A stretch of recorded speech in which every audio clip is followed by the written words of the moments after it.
Pues de nuevo estamos, o estoy, delante de esta cámara para grabar un tiempo en la palabra del Señor, pensando en lo que Dios ha dicho, en lo que Dios requiere, en lo que Dios manda, en lo que Dios ordena, en lo que Dios establece, en suma, en lo que es la voluntad de Dios para nuestras vidas. A veces nos afanamos para saber la voluntad de Dios cuando la tenemos escrita sobre muchas cosas, sobre muchísimas cosas.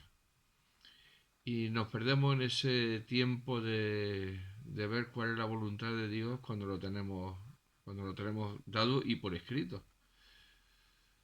Hay ciertas cosas, evidentemente, que no las sabemos y que debemos esperar en la voluntad de Dios, que sea el que marque, el que dé los indicios, señale el camino o de una manera visible Él haga visible lo que queremos para nuestra vida, no en el sentido egoísta, para el bien de nuestra vida, mirándolo solamente para satisfacer los sentidos, lo que tiene que ver con las cosas materiales, con lo que tiene que ver con lo de aquí abajo de la tierra, sino también muy principalmente con lo que tiene que ver con nuestra preparación aquí en la tierra, con este campo de adiestramiento donde estamos previo a nuestro estado final, que es estar con Cristo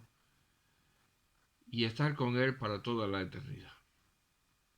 Así pues, nuestra vida está llena de decisiones en todos los órdenes de la vida.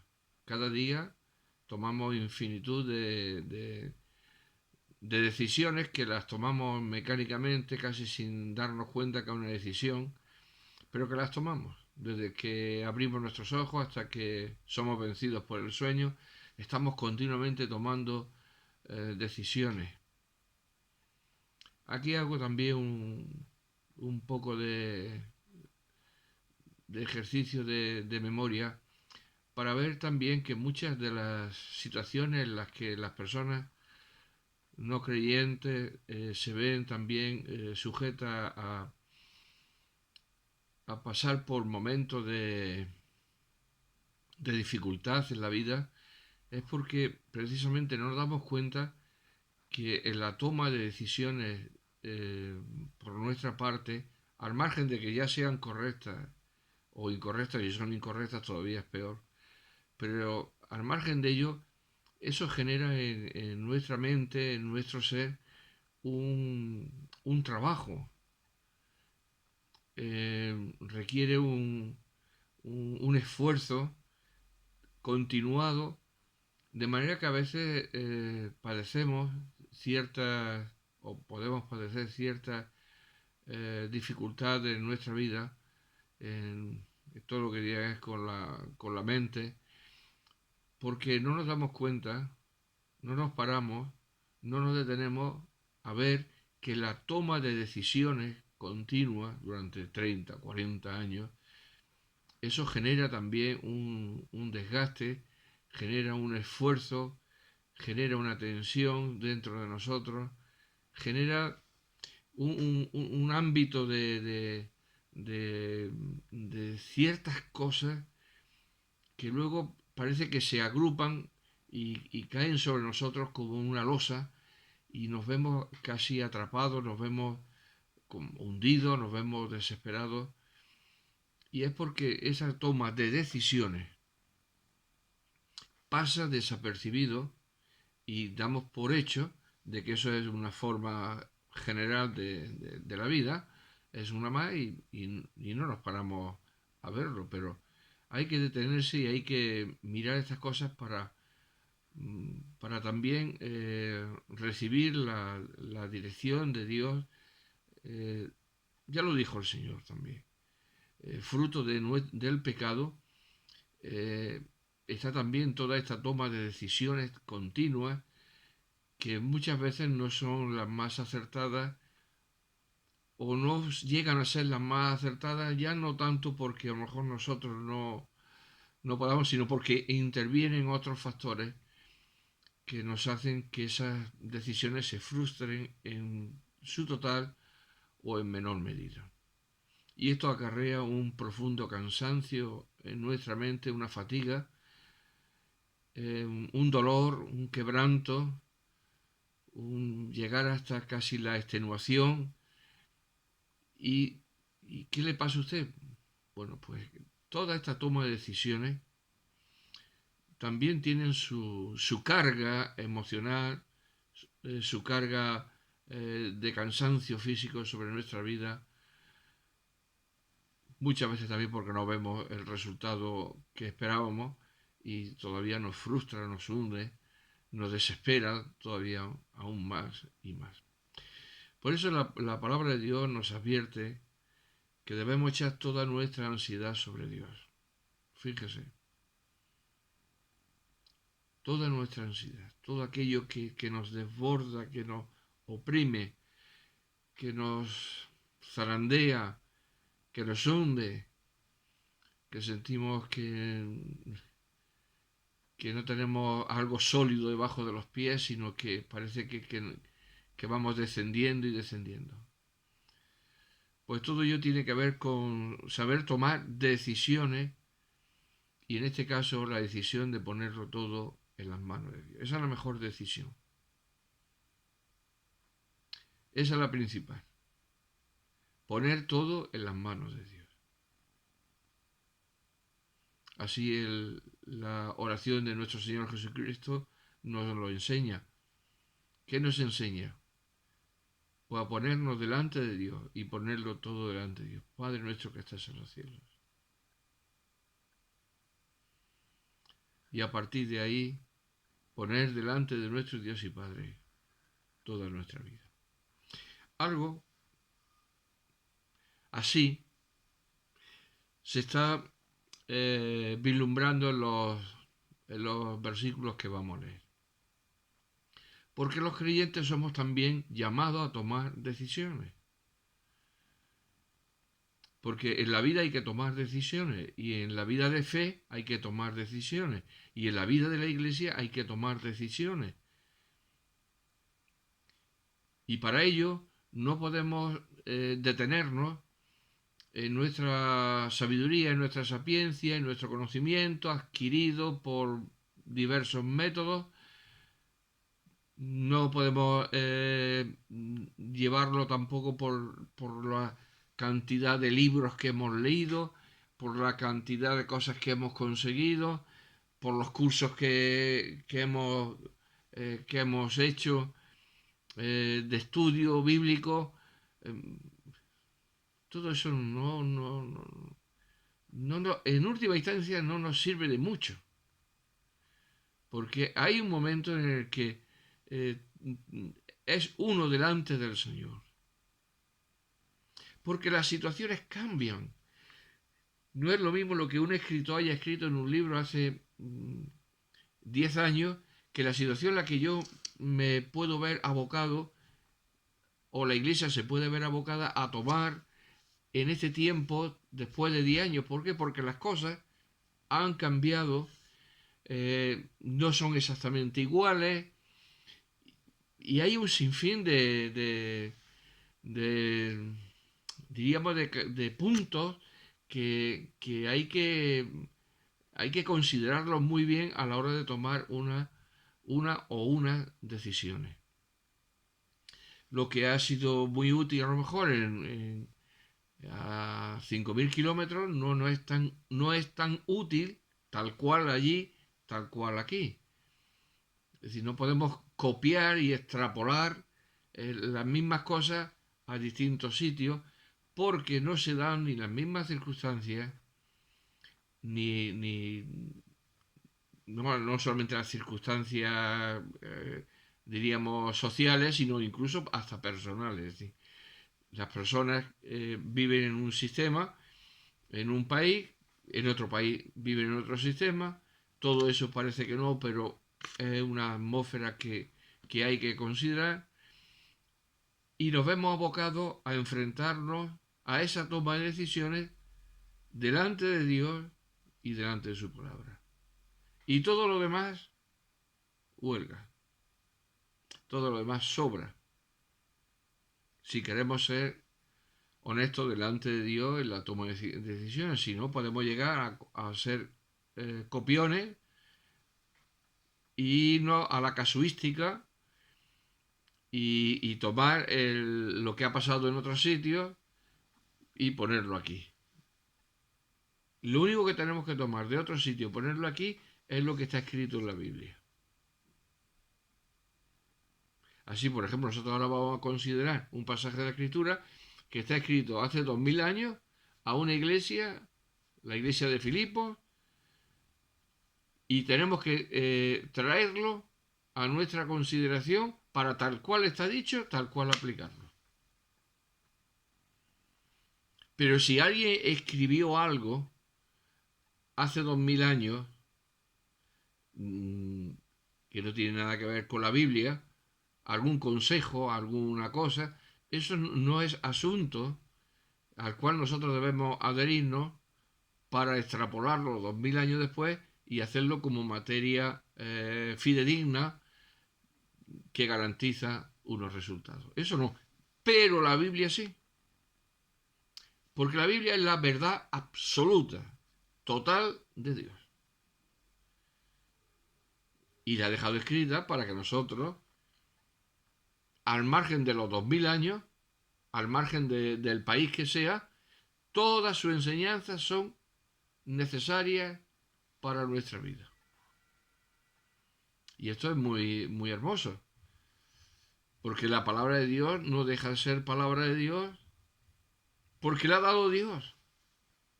Y Dios es eterno, es atemporal, está fuera del tiempo, está fuera de la geografía.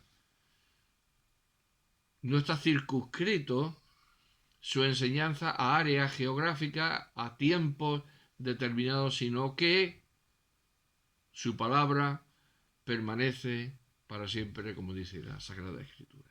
Vamos a leer versículo 9 del primer capítulo.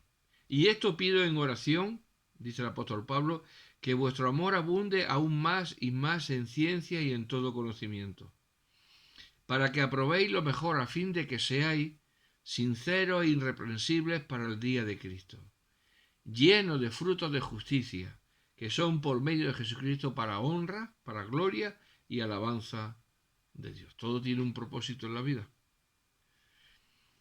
Todo lo que Dios enseña tiene un propósito. Y es que Dios reciba la gloria y la alabanza por medio de nuestras vidas y de nuestras decisiones en la vida. La necesidad de tomar decisiones sabias, sabias incluso aún más que sabias.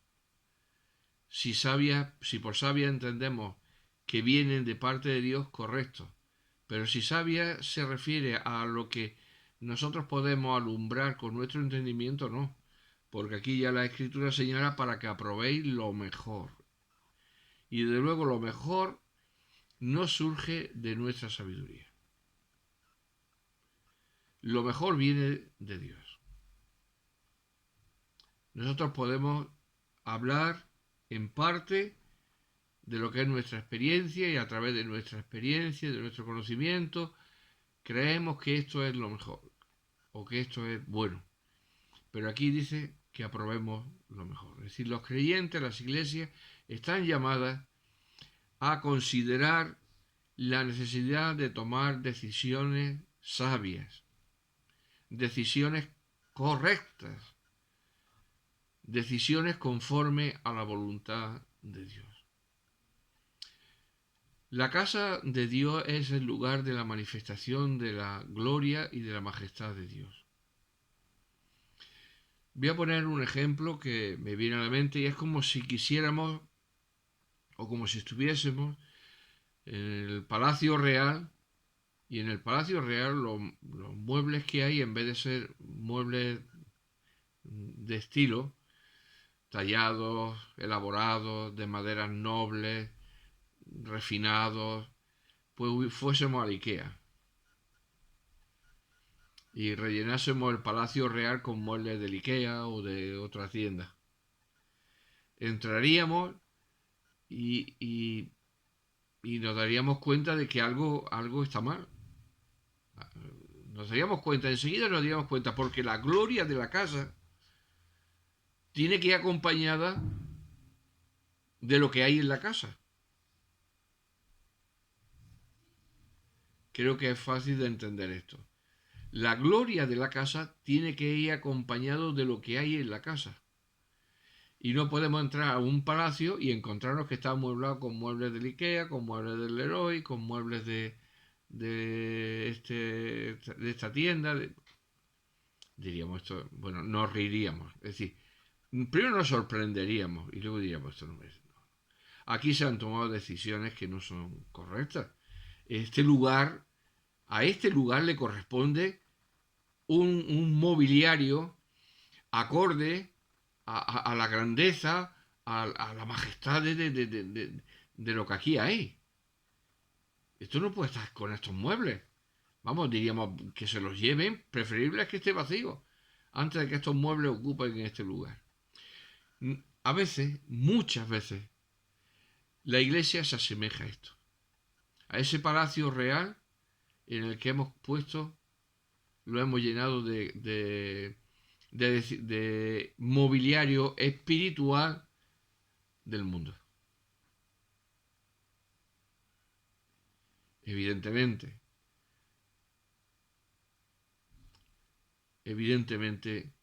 Dios no lo ve correcto.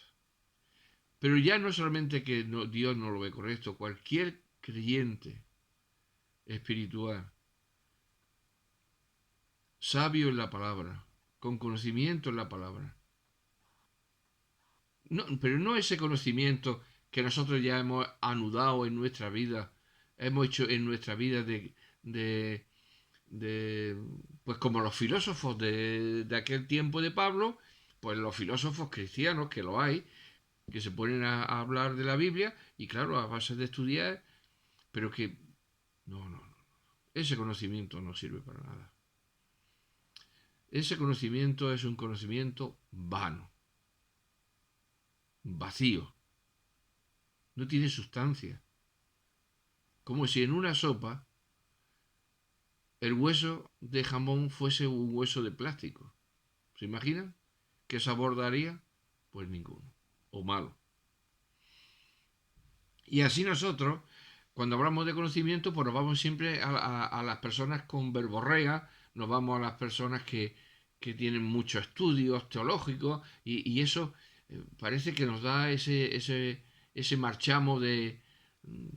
eso no sirve a nada. Eso es la cátedra de Moisés, como dijo el Señor. La cátedra de Moisés se sientan. Eso es la cátedra de Moisés. Eso no, créanme que no sirve para mucho. No voy a decir que no sirve para nada, porque está feo decirlo, pero no sirve para mucho, ni mucho bueno. Estamos hablando de ese conocimiento sencillo, a ver si encarrilamos nuestra mente a ese conocimiento sencillo, espiritual, del cual la escritura habla tanto. La escritura no habla tanto de que yo escriba 10 comentarios sobre el Nuevo Testamento. Alguien dirá, pues qué conocimiento tan grande tiene este hombre que ha escrito 10 comentarios sobre, o 20 o 30 sobre el Nuevo Testamento, sobre el Antiguo Testamento, sobre esto. Y alguien diría, este es un hombre preparado. No. En las cosas de Dios, no. En las cosas del mundo, sí. Conforme al criterio y al patrón del mundo, ese sí sería un hombre muy preparado. Conforme al criterio de Dios, no sirve para nada. Yo sé que esto puede disgustar a muchos, pero hay que decirlo. No sirve para nada, o para casi nada. El conocimiento del cual habla la Escritura es el conocimiento de Dios.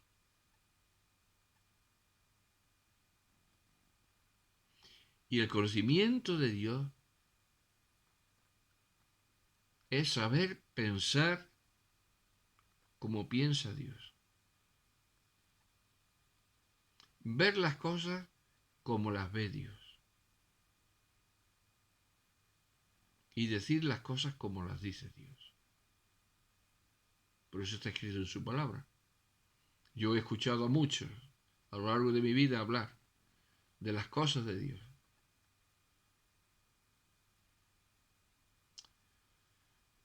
Y bueno, evidentemente se dicen cosas muy acertadas, pero se introducen tanto la sabiduría humana, el conocimiento humano, que ya la Biblia queda sometida al criterio de esa persona. Y no. La escritura está por encima de los eruditos, por encima de la reforma, por encima de todo está la escritura. No nos damos cuenta que las generaciones pasan y la escritura permanece. Y que cada generación tiene que encontrarse cara a cara con la escritura. Tiene que pelear con la escritura. Y tiene que ser vencido por la escritura. En su fuero más íntimo, más propio, más personal. Y tiene que ser vencido por la escritura. Porque cuando la escritura no vence al que la lee, al que la medita, si la escritura no nos vence para admitir lo que Dios dice, estamos tomando decisiones nosotros y no estamos aprobando lo mejor.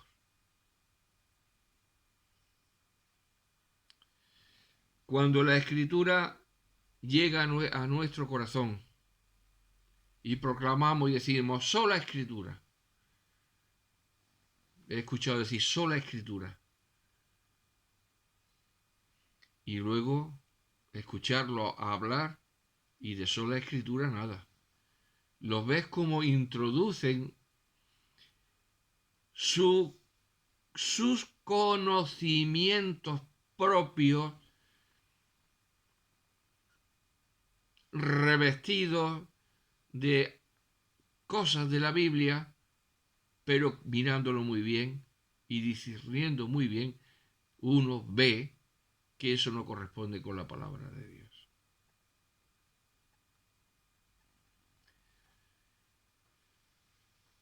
Somos llamados a tomar decisiones sabias, a tomar decisiones correctas, más aún, a tomar decisiones conforme a la voluntad de Dios.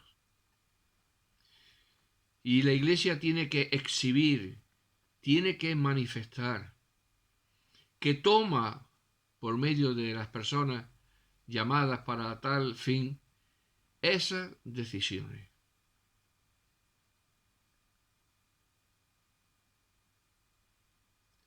Hay que aprobar lo mejor.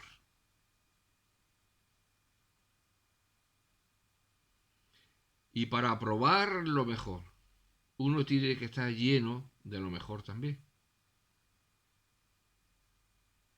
Para sacar un 10 en un examen uno tiene que estar lleno de la materia. No se saca un 10 en un examen si uno no está lleno de la materia. Para sacar un 10 hay que estar lleno, empapado de la materia. Y entonces si uno llega a dar el máximo en la puntuación. Y aquí en la vida cristiana, en la vida personal y en la vida de iglesia, pero como está escribiendo a una iglesia, nos tenemos que ceñir que está escribiendo a una iglesia. Lo podemos aplicar a la vida personal perfectamente. Pero está hablando a una iglesia. Y se refiere a ellos. Que para aprobar lo mejor, él pedía, intercedía delante de Dios que los hermanos fuesen llenados de amor, que vuestro amor abunde aún más y más en ciencia y en todo conocimiento.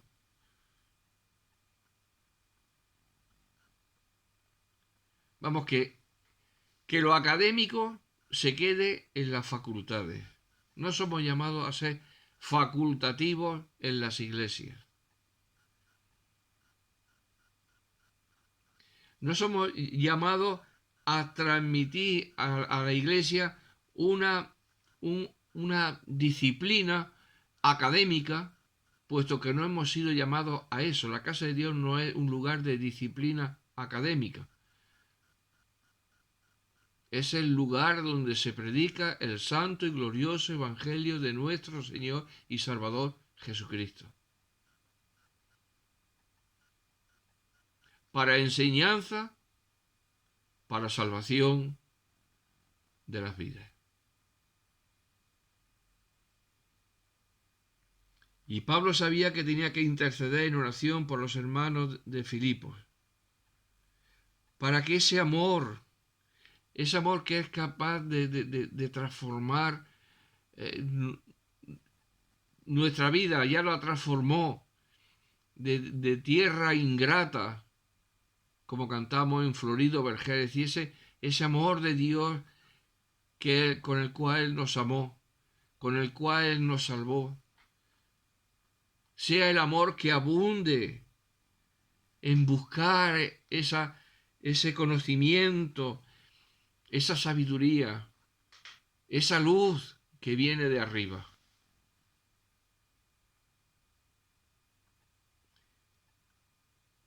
No es simplemente ese conocimiento adquirido y regulado por los patrones de enseñanza del mundo. La Biblia no se puede acomodar.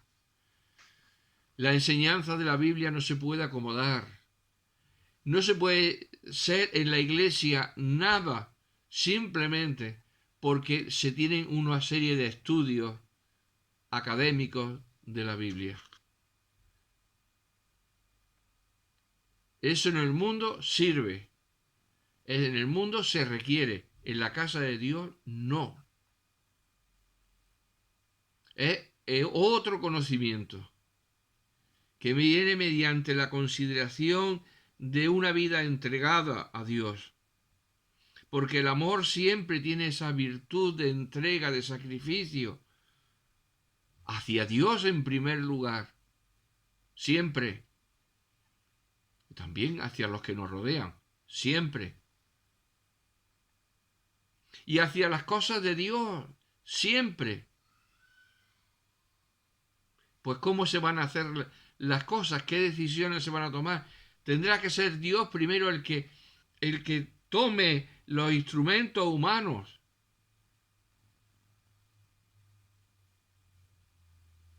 Y también coopere en ello la disciplina humana. Porque Dios no va a hacer su obra con gandules en la iglesia. Dios va a hacer sus cosas a través de hombres que tienen por mayor excelencia sufrir los vituperios de Cristo. No nos olvidemos, hermano. Lo dice la carta a los hebreos, entre otros lugares.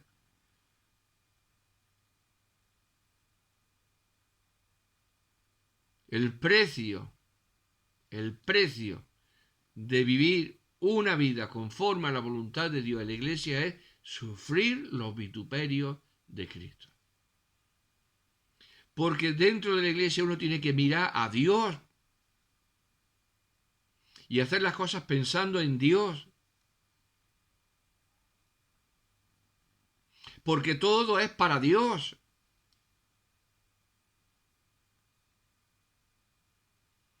Pero si ahora hago las cosas pensando en mi bienestar, si ahora decimos, pues ahora no tenemos, ¿para qué vamos a tener reuniones? O tantas reuniones.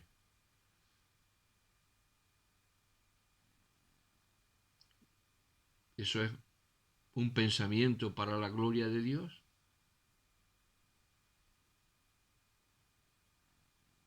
Si ahora buscamos nuestra comodidad en la casa de Dios,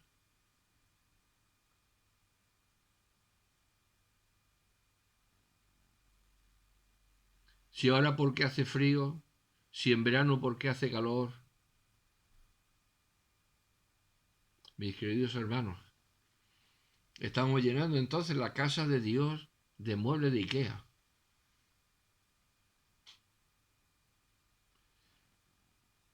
Hemos ido a comprar a una tienda muebles en seres de bajo coste, sin estilo, sin maderas nobles, sin chapas nobles, sin barnizados nobles.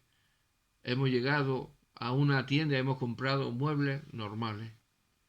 Y ahora queremos llegar a la casa de Dios y ponerlo allí para que reluzcan.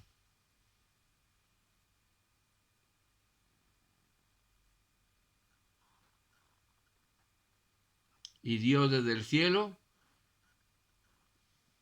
que nos bendiga. No.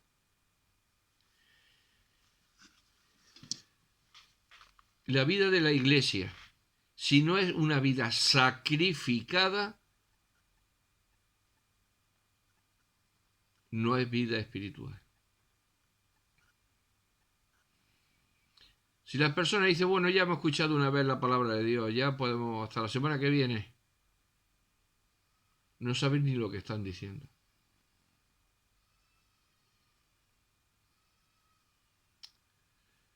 Y temo que esto es la nota extraordinaria que se está dando en este país.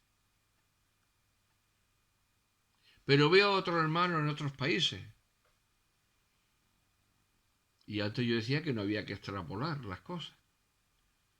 Y no las vamos a extrapolar. Pero veo el celo, el deseo, el anhelo de estar en la casa de Dios, de oír la palabra de Dios, de predicar la palabra de Dios. Y veo en mi país lo contrario.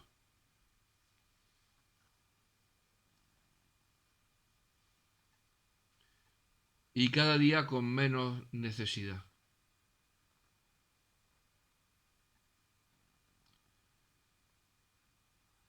Para tomar decisiones sabias hay que estar lleno de la sabiduría de Dios y del conocimiento de Dios.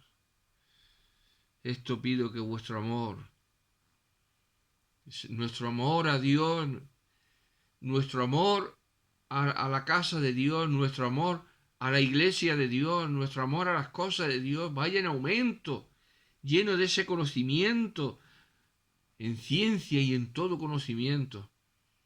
Esto no es para desbordarse en buscar en hebreo y en griego, como algunos ya sugieren, y que te compre una Biblia en hebreo y otra Biblia en griego. No, no, aquí no se está hablando nada de eso. Eso son supercherías y idioteces de los que no saben nada.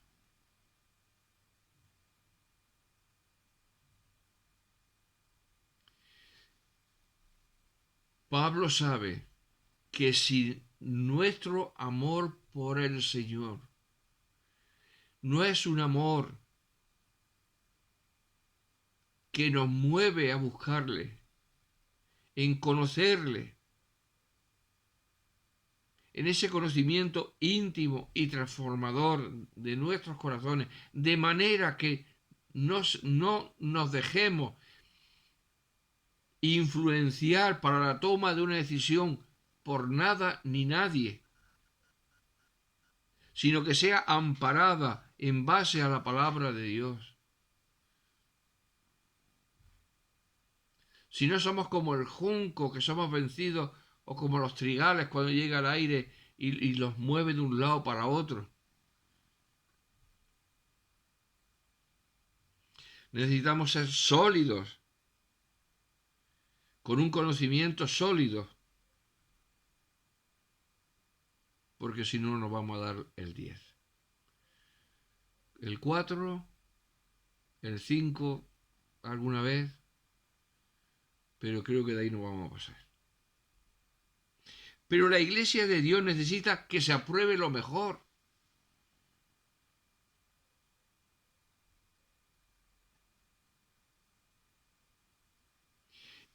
Y cuando las circunstancias dadas propician un ambiente para la toma de decisiones y no se toma lo mejor, sino lo que es más favorable, como otras veces me han dicho, lo que sea más favorable a los hermanos. Pero dice usted, que esto es la casa de Dios. Yo no puedo tomar una decisión que sea la más favorable a los hermanos. Yo tengo que pensar que esto es la iglesia de Dios. Y tengo que pensar en la toma de decisión pensando que esto es la casa de Dios,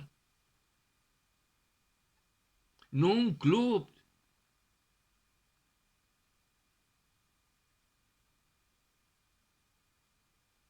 Pues creo que todavía no han comprendido dónde están pisando.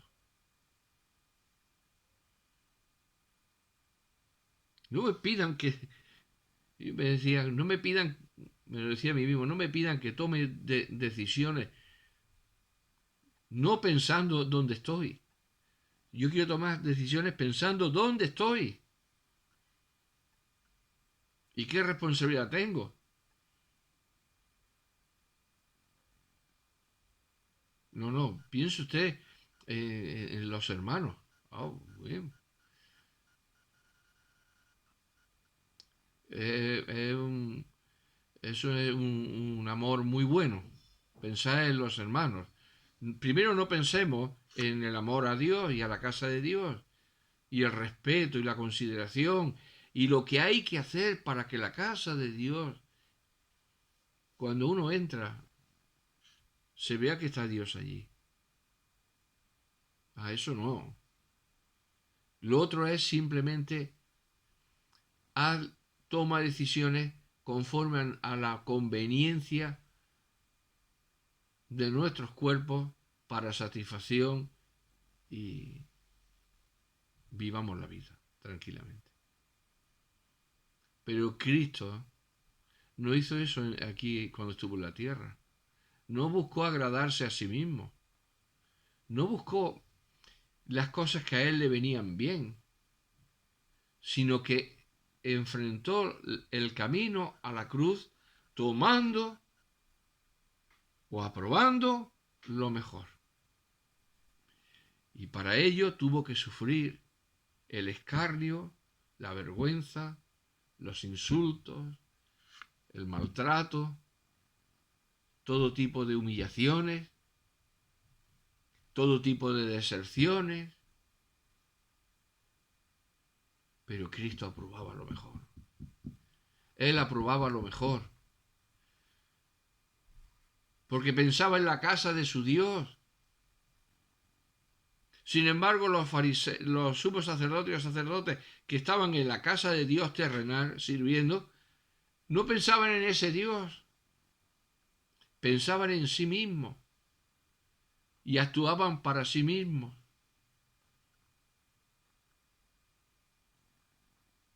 Y buscaban a aquellos que, que pensaban así como ellos,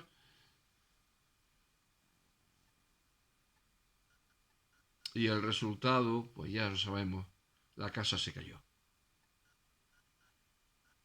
Se les cayó en lo alto. Como se le cayó a Sansón por jugar con las cosas de Dios. Con las cosas de Dios no se juega. Las cosas de Dios no están sometidas a ese menudeo que Dalila le dijo, ¿me quieres? ¿No me quieres? Anda, si me quieres, dime en qué se basa que tú tengas tanta fuerza. Y a veces esto es lo que se ve en las iglesias. Ese coqueteo exento de espiritualidad y falso. Porque claro, eso está vacío. Dalila no tenía amor en su corazón hacia Sansón. Porque si hubiera tenido amor hacia Sansón, no se hubiera aliado con los enemigos de Dios. Y no hubiera llevado a su marido a esa angustia para revelarle el secreto de su fuerza. No se puede ser así. No se puede jugar con las cosas de Dios. Las cosas de Dios son santas. Aquí se está refiriendo a cosas santas. Pero santas, santas, santas.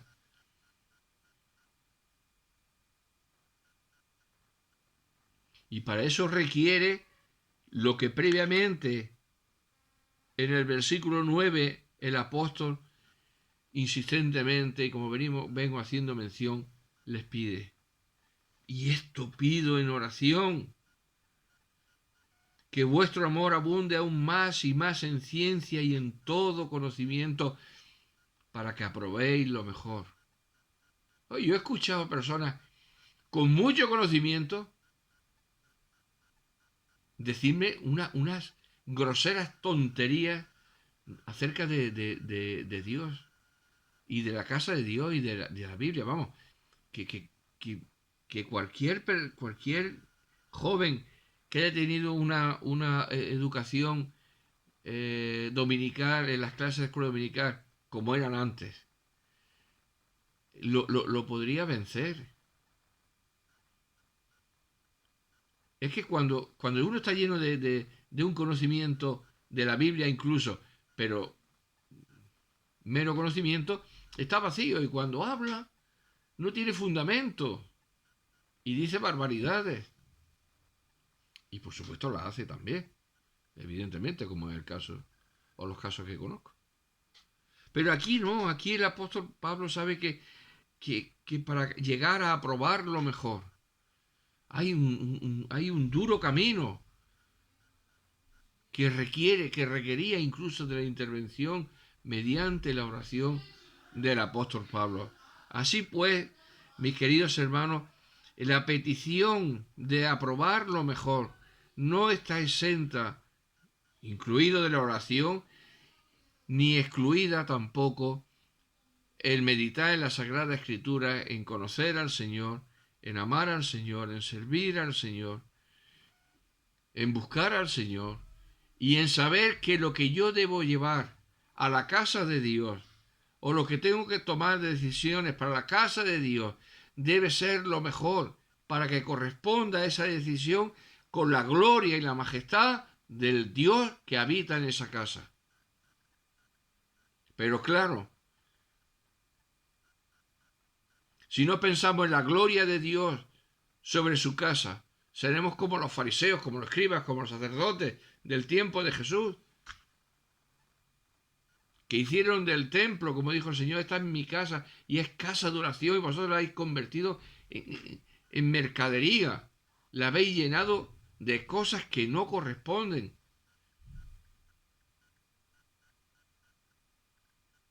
Pensamos en la iglesia, en esa casa de Dios, donde Dios se hace presente y donde su gloria se hace presente. Entonces, ¿cómo voy a tomar yo una decisión? ¿Cómo voy a aprobar una cosa que solo satisface mis deseos?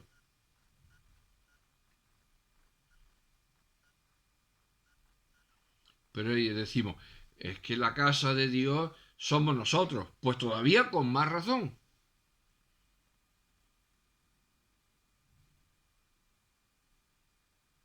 Todavía con más razón, porque cuando el templo se construyó, bueno, cuando el tabernáculo se construyó, Dios, ¿qué hizo?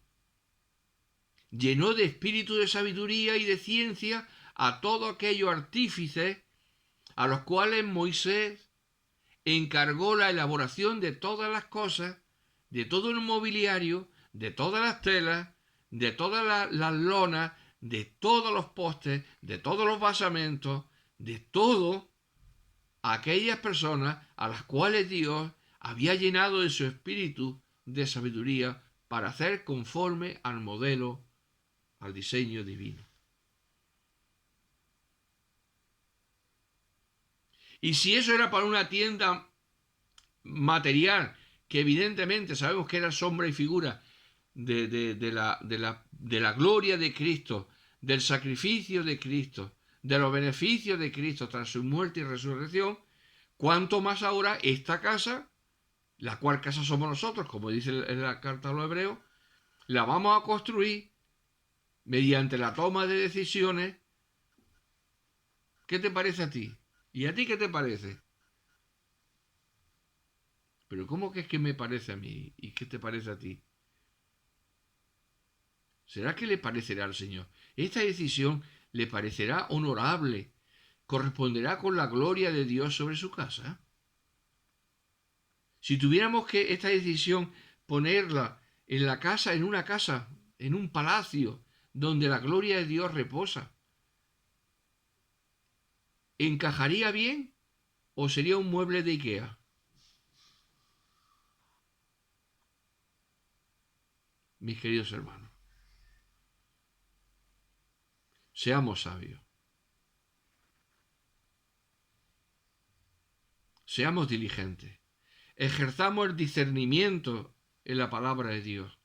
No, no, no nos hagamos trampa a nosotros mismos. Las decisiones tienen que ser acorde a la gloria de la majestad de Dios. No a lo que me ha dicho fulano, no a lo que me ha dicho cetano, porque para eso tiene que haber una dirección sabia. No a lo que me traigo de allí, o de allí, o de allí, o de allí, o de donde sea.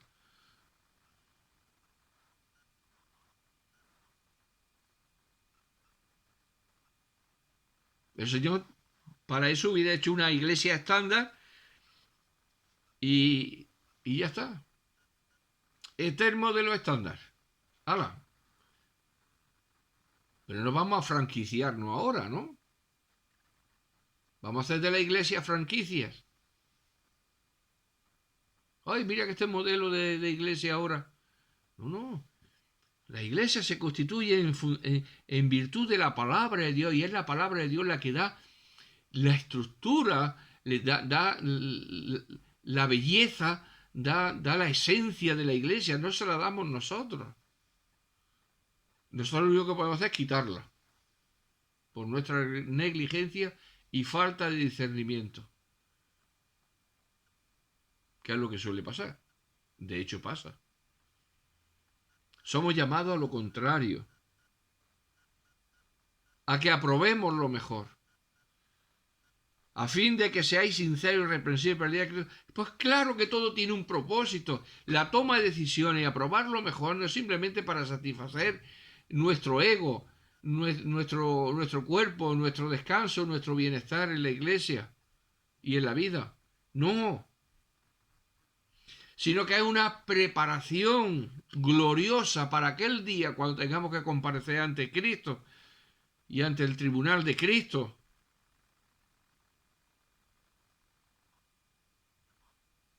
Que a veces perdemos de vista todo. Pensamos nada más que aquí y aquí. No, señor, lo de aquí tiene una proyección hacia el futuro. Y ese futuro no es un futuro incierto, sino que es un futuro cierto, seguro, que culmina con nuestra presencia ante Cristo. Y Pablo deseaba, que es lo que Dios desea, porque las palabras de Pablo son las palabras primeras de Dios, que seamos sinceros y irreprensibles para aquel día y para eso la casa de Dios tiene que exhibir la gloria de Dios, la majestad de Dios, la preeminencia de Dios en todas las cosas y no hacer nada conchaveado, nada de acuerdo de hombre, sino delante de la presencia de Dios, buscando la gloria y la majestad de Dios y no pensando si a mí me viene bien o si no me viene bien. Y evidentemente esa vida que camina en ese ámbito, en ese camino, es una vida que va llenándose de frutos de justicia.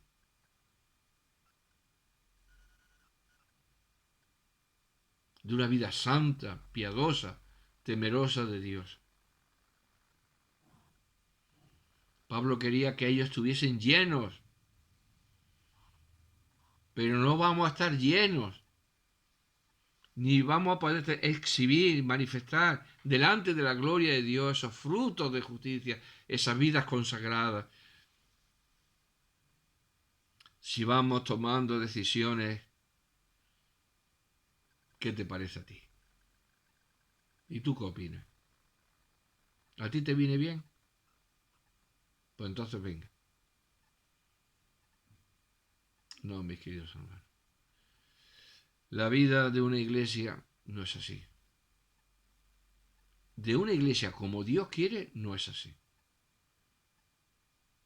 Ese no es el modelo. Ese no es donde nosotros tenemos que poner los ojos, sino todo lo contrario. Somos llamados a aprobar lo mejor.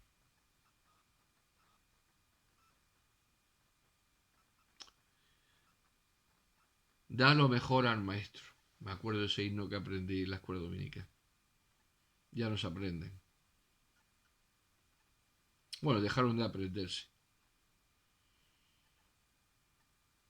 Así están también los niños, llenos de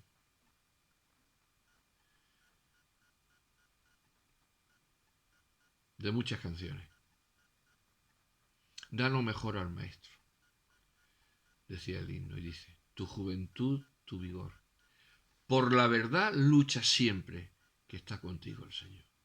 Y cuando a un niño se le clava eso en su mente y en su corazón,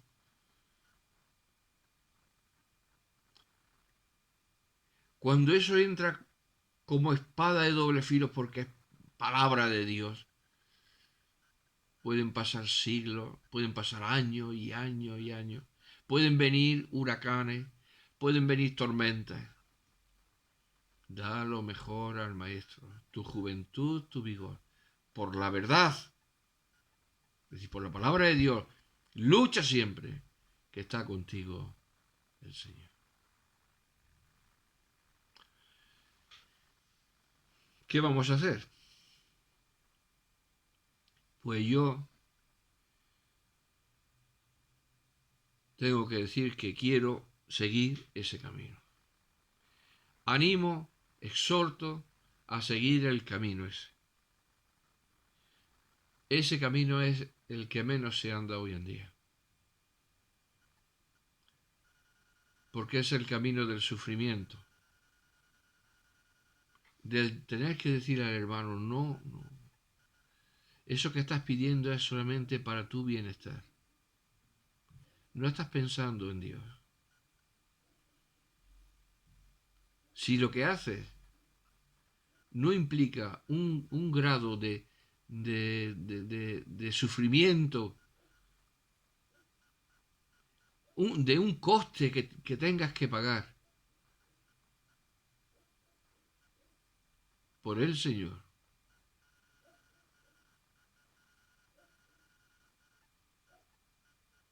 si solamente vas a ir a la iglesia cuando tienes tiempo, si solamente vas a dar cuando tienes mucho, si solamente vas a ir cuando la climatología te es favorable o cuando no tienes nada que hacer.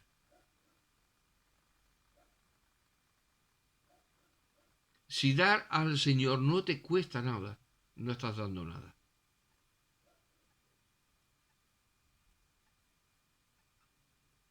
Hay que dar lo mejor. Cuando yo aprendí ese himno no sabía de este versículo. Pero ahí está escrito. Han pasado los años y ahí está. Y sigue escrito. Y seguirá escrito. Y aunque se quiera anular o se quiera dejar a un lado, seguirá escrito ahí. Porque como dijo el Señor, lo que está escrito, escrito está. Así que debemos aprobar lo mejor, trabajar para aprobar lo mejor, con ese propósito, esa finalidad gloriosa de ese encuentro con el Señor. Y en aquel día recibamos del Señor palabras de gratificación, que no serán nunca un acto de vanagloria en nuestra vida, pues ya limpiado del pecado en la presencia del Señor. Señor, si algo pude hacer, fue por tu ayuda, por tu gracia, por tu misericordia, por tu amor. Pero ahora es tiempo de sacrificio. Ahora es tiempo de sacrificio. Y la iglesia del Señor está llamada a probar lo mejor. Y eso requiere un examen y un claro discernimiento.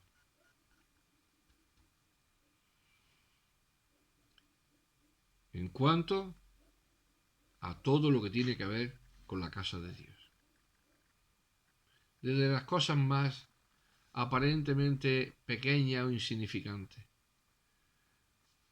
hasta lo que aparentemente es lo más grande. Todo va acompañado. Todo va ligado, todo va unido. Y somos llamados a aprobar solamente lo mejor. Y para aprobar lo mejor, primero hay que dar lo mejor de nosotros mismos al Señor. Que Él nos bendiga, que Él nos ayude. Y si Pablo lo pedía en oración, nosotros también hemos de pedírselo al Señor. Señor, ayúdanos a aprobar lo mejor, para tu gloria, para tu honra, para testimonio a este mundo de hombres perversos, de hombres incrédulos, y también para testimonio a las autoridades celestiales, a los ángeles, a los arcángeles, a los serafines, a los querubines, a todo ese ejército de servidores tuyos, Dios, que miran cuando la iglesia está congregada, que están presentes, y que la iglesia, y por medio de la iglesia, ellos aprenden también lo que aquí en la tierra se hace con respecto de Dios, siempre que sea conforme a la voluntad de Dios. Que el Señor nos bendiga.